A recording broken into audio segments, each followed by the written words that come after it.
तो आइए मेरे प्यारे दोस्तों, मैं माँ बीड़ा वाली इंस्टीट्यूट में आपका बहुत बहुत स्वागत करता हूँ। तो आज हम लोग पढ़ने वाले हैं दोस्तों भौतिक विज्ञान, वो भी एकदम बेसिक से।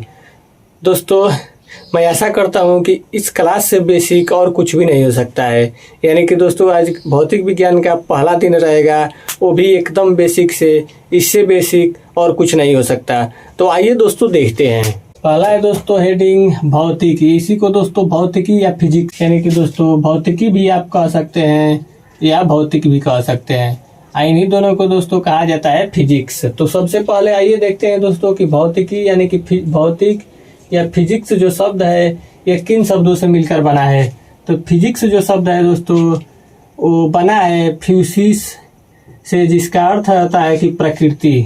यानी कि दोस्तों जो फिजिक्स शब्द है फ्यूसिस शब्द से बना होता है, इसका मतलब होता है दोस्तों कि प्रकृति। प्रारंभ में दोस्तों भौतिकी को प्राकृतिक विज्ञान ही कहा जाता था। जो जब विज्ञान की शुरुआत हुई दोस्तों, यानी कि विज्ञान के लेखन की जब शुरुआत हुई तो प्रारंभ में भौतिक विज्ञान को प्राकृतिक विज्ञान ही कहा जाता था। आइए दोस्तों देख लेते हैं अगला भौतिक विज्ञान का परिभाषा देखते हैं दोस्तों। तो भौतिक विज्ञान वह विज्ञान है जिसके अंतर्गत प्रकृति अथवा प्राकृतिक घटनाओं का वैज्ञानिक अध्ययन किया जाता है, उसी को बोलते हैं दोस्तों भौतिक विज्ञान। यानी कि भौतिक विज्ञान के अंतर्गत दोस्तों प्रकृति तथा प्राकृतिक घटनाओं का वैज्ञानिक अध्ययन हम लोग करेंगे, तो उसी को बोलते हैं दोस्तों भौतिक विज्ञान। अगला है दोस्तों द्रव्य। आइए इसका परिभाषा देखते हैं। तो प्रत्येक वह वस्तु जिसमें द्रव्यमान होता है, जो स्थान घेरती है तथा जिसका प्रत्यक्ष मतलब होता है डायरेक्ट, अथवा प्रत्यक्ष का मतलब होता है इनडायरेक्ट रूप से ज्ञानेंद्रियों द्वारा अनुभव किया जा सकता है, द्रव्य कहलाते हैं। यानी कि दोस्तों ज्ञानेंद्रियों का मतलब होता है दोस्तों आंख, कान, नाक, त्वचा, जीभ। यानी कि दोस्तों जिसका ज्ञानेंद्रियों का मतलब द्वारा अनुभव किया जा सके, यानी कि छू करके या देख करके अनुभव किया जा सके दोस्तों, उसी को बोलते हैं द्रव्य। अगला है दोस्तों ऊर्जा। तो वही देख लेते हैं दोस्तों ऊर्जा किसे कहते हैं। तो किसी वस्तु के कार्य करने की क्षमता को ऊर्जा कहते हैं। यानी कि किसी भी वस्तु के उसके अंदर कार्य करने की क्षमता हो तो उसी को दोस्तों ऊर्जा कहते हैं। जैसे हो जाएगा उष्मा, प्रकाश, गुरुत्वीय ऊर्जा, चाहे घर्षण बल, जो कुछ भी जितनी सारे ऊर्जाएं हैं यानी कि जिसमें कार्य करने की क्षमता है किसी भी वस्तु के अंदर, तो उसी को दोस्तों बोलते हैं ऊर्जा। आइए दोस्तों ऊर्जा बराबर होता है द्रव्यमान गुणे निर्वात में प्रकाश की चाल का स्क्वायर। यानी कि दोस्तों इंग्लिश में देखेंगे तो ई बराबर mc²। इसी को दोस्तों शॉर्टकट में लिखेंगे ई बराबर mc²। यह सूत्र जिन्होंने दिया था उनका नाम था दोस्तों आइंस्टीन ने दिया था। तो आगे है दोस्तों भौतिकी के कार्य क्षेत्र। सबसे पहला है दोस्तों स्थूल यानी कि माइक्रोस्कोपिक। इसमें बड़ी से बड़ी चीजों का अध्ययन किया जाता है। और दूसरा है दोस्तों सूक्ष्म माइक्रोस्कोपिक। इसमें छोटी से छोटी चीजों का अध्ययन किया जाता है। तो ये दोस्तों देख लेते हैं स्थूल में किस किस चीजों का अध्ययन किया जाता है। तो इसके अंतर्गत दोस्तों पार्थिव तथा खगोलीय स्तर की परिघटनाएं सम्मिलित हैं।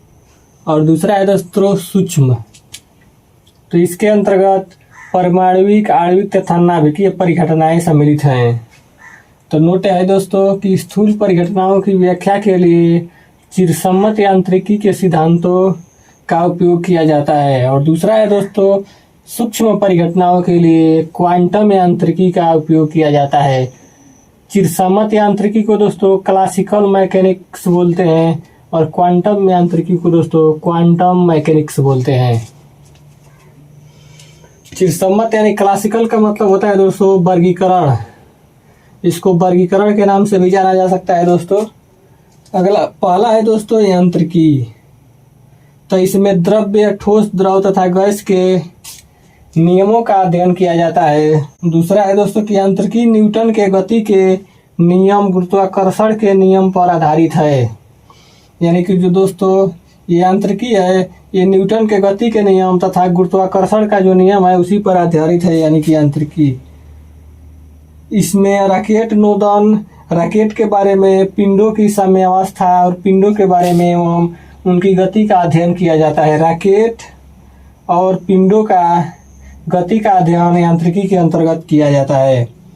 तथा इसी शाखा में द्रव्यमान, जड़त्व, बल, ऊर्जा, शक्ति, बल, गुण आदि भौतिक राशियों की अभिधारणा की व्याख्या की जाती है। यानी कि दोस्तों जितनी सारी भौतिक राशियां हैं, द्रव्यमान हो गया, जड़त्व हो गया, बल, ऊर्जा, शक्ति, बल, आघूर्ण आदि जितनी भौतिक राशियां हैं उन सभी का अध्ययन जब किया जाता है दोस्तों तो यांत्रिकी के अंतर्गत ही किया जाता है।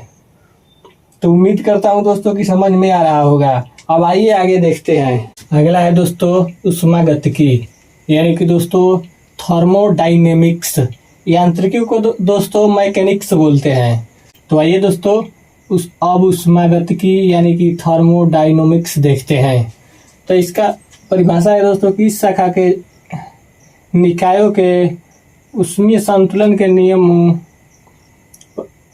ऊष्मा प्रवाह की दिशा, ऊष्मा का कार्य में रूपांतरण एवं ऊष्मा रूपांतरण के कारण निकाय की आंतरिक ऊर्जा, ताप एवं एंट्रापी आदि में परिवर्तन का अध्ययन किया जाता है। यानी कि दोस्तों इस शाखा के अंतर्गत छूट गया है दोस्तों। तो इस शाखा के अंतर्गत निकायों के ऊष्मीय संतुलन के नियमों, ऊष्मा प्रवाह की दिशा, ऊष्मा का कार्य में रूपांतरण एवं ऊष्मा रूपांतरण के कारण निकाय की आंतरिक ऊर्जा, ताप एवं एंट्रापी आदि में परिवर्तन का अध्ययन किया जाता है।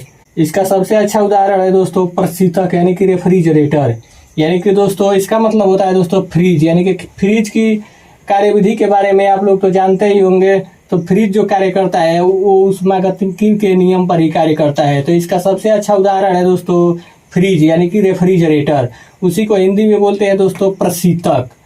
यानी कि प्रशीतक की कार्यविधि की व्याख्या भी ऊष्मागतिकी के अंतर्गत ही की जाती है। यानी कि जब भी दोस्तों रेफ्रिजरेटर की बात यानी कि फ्रिज की बात आ जाए तो ऊष्मागतिकी समझ लीजिएगा कि यानी कि ऊष्मागतिकी के नियम पर ही रेफ्रिजरेटर जो है वो कार्य करता है।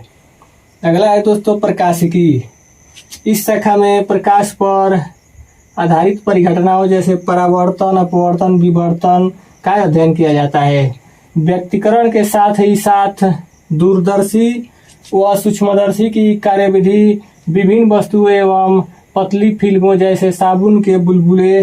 पतली फिल्म का मतलब होता है दोस्तों बुलबुला, यानी कि साबुन के बुलबुले के रंगों का कारण इंद्रधनुष का बनना आदि का अध्ययन भी इसी के अंतर्गत किया जाता है। यानी कि दोस्तों प्रकाशिकी के अंतर्गत जो साबुन हम लोग घोलते हैं और जो बुलबुला बन जाता है यानी कि उसको रंग बिरंग में चमकना और जो इंद्रधनुष का बनना है दोस्तों उसको प्रकाशिकी के अंतर्गत हम लोग देखते हैं यानी कि जानते हैं। यानी कि प्रकाशिकी के अंतर्गत ही बुलबुले का जो रंग बिरंग चमकना और इंद्रधनुष का बनना उसका अध्ययन प्रकाशिकी के अंतर्गत किया जाता है।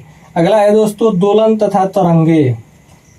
तो इसके अंतर्गत दोस्तों हम विभिन्न वस्तुओं के कंपनों, कंपित वस्तु द्वारा उत्पन्न विक्षोभ के संचरण आदि का अध्ययन किया जाता है। यानी कि दोस्तों इसमें कंपन द्वारा जो उत्पन्न विक्षोभ होता है उसका अध्ययन किया जाता है। और अगला है दोस्तों वैद्युत गतिकी। तो इस शाखा के अंतर्गत आवेशित तथा चुंबकित वस्तुओं का अध्ययन किया जाता है। यानी कि दोस्तों वैद्युत गतिकी के अंतर्गत आवेशित तथा चुंबकित वस्तुओं का अध्ययन किया जाता है। यानी कि जितने सारे यानी कि दोस्तों जितने सारे ब्रह्मांड में आवेशित तथा चुंबकित वस्तुएं हैं उनका अध्ययन किया जाएगा वैद्युत गतिकी के अंतर्गत। तो आइए दोस्तों आप आगे देखते हैं।